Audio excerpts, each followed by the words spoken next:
Welcome back. Now the weather's dreadful. It's miserable, horrible. It's not proper rain, but it's that drizzly rain, you know, the stuff you don't like. Now the plan was I was going to go over the plot. I booked a week off work with the idea that I was going to do one bed per day, do all 4 beds, get them ready for the winter, get the onions and garlic in as well, and on the 5th day sort the compost area out. But I made a start at least, so it's an ideal time to get in the greenhouse and do a bit of little seasonal jobs. Here we've got the dahlias from the garden. Now we've made a start clearing all the flower beds, and what I've done, I've dug these up about a week or so ago, left them in here, so all the dirt dries out. Now there's a couple of ways I've seen people do these, and they poke around with sticks and all sorts, but you tend to find that they damage these storage cells with the tubers. So if you leave them to dry, and here's a little trick, hand up the middle and have a little wiggle.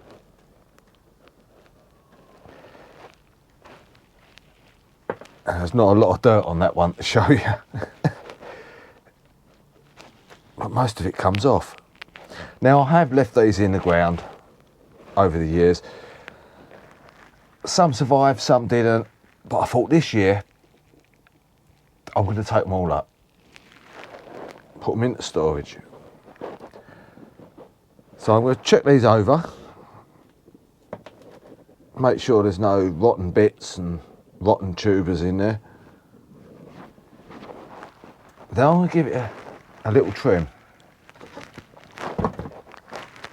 Now there's a couple of different ways of storing these.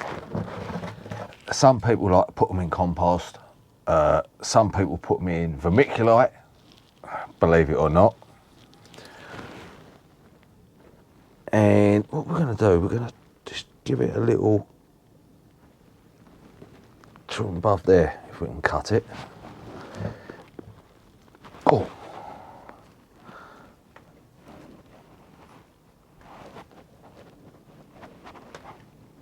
Which is proving, because it's starting to go hard. There we go. Get rid of that. Give it a little trim. That's it. That's nice. And then we're going to give it a little haircut. If I can find my scissors,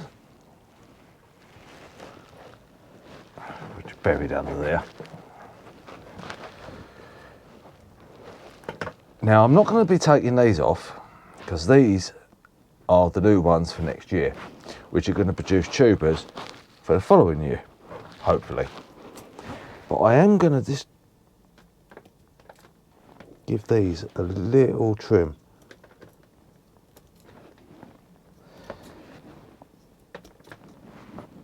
Underneath. There you go. All the little fibrous hairs on there, they'll produce more tubers in years to come. And the way I'm going to store them,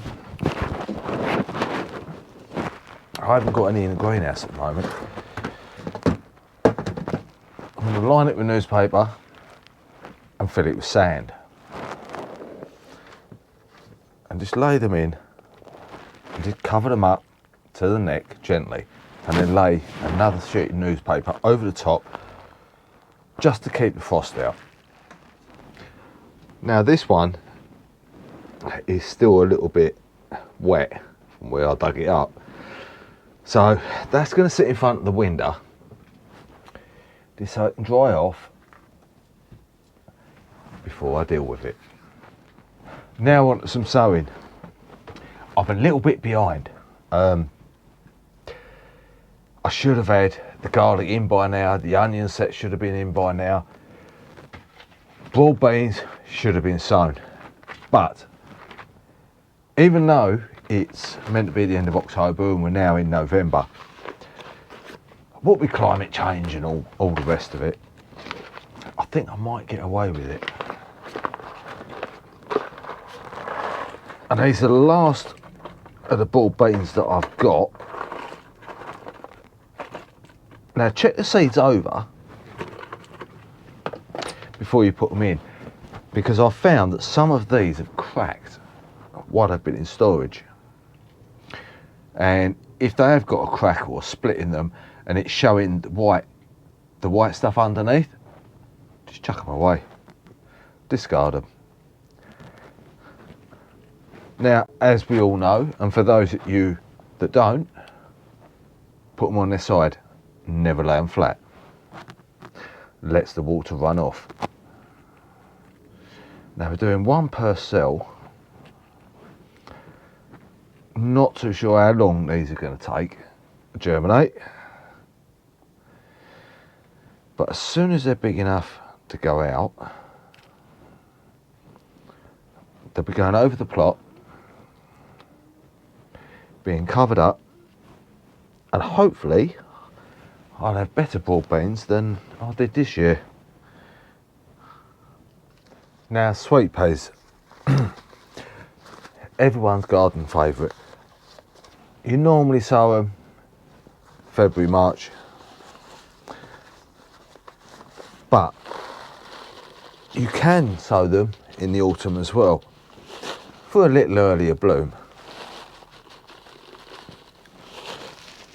And let's put that in there.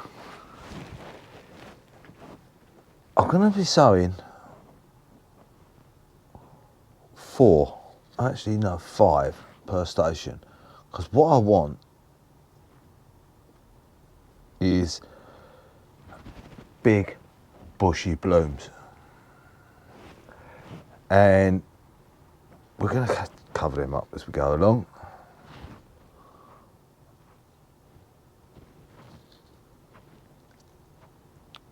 Oh, put that in the middle.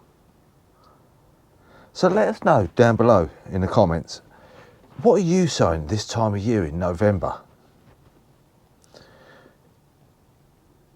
Or what are you thinking about sowing in November? I'll also be interested to know,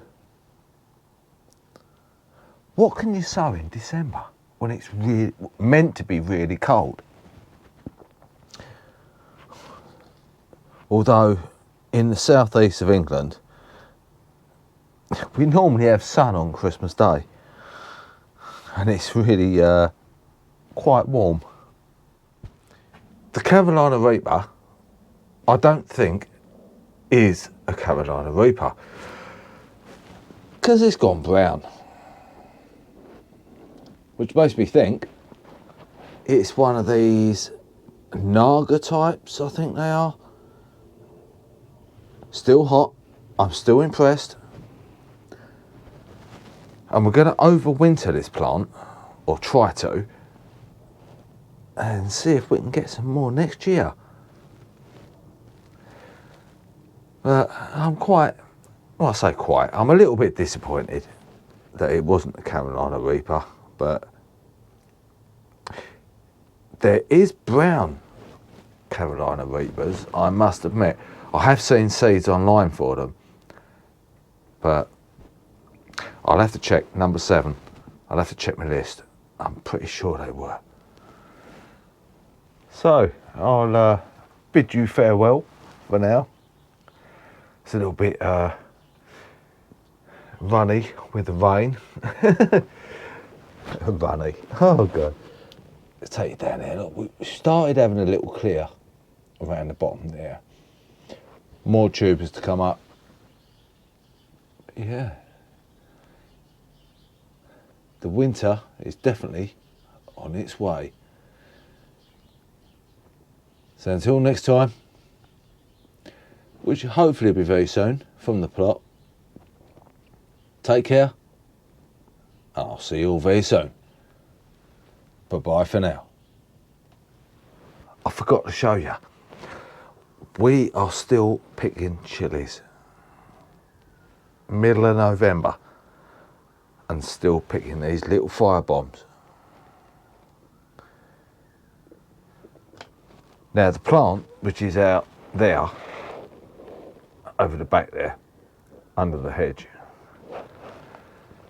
you can probably just see, just above the table there, it still seems to be in growth. It's green, it's lush, still getting lots of chilies off it. We've got some of these chilies under there as well, which are a little bit funny on the end. Would you call them a little pair of lips? Or would you call it something else? No, seriously. We've got some green ones, we've got some ones that are turning red, and there's still quite a few on the plant. So that's it. That's me done. Leave your comments. I'll catch you on the next one.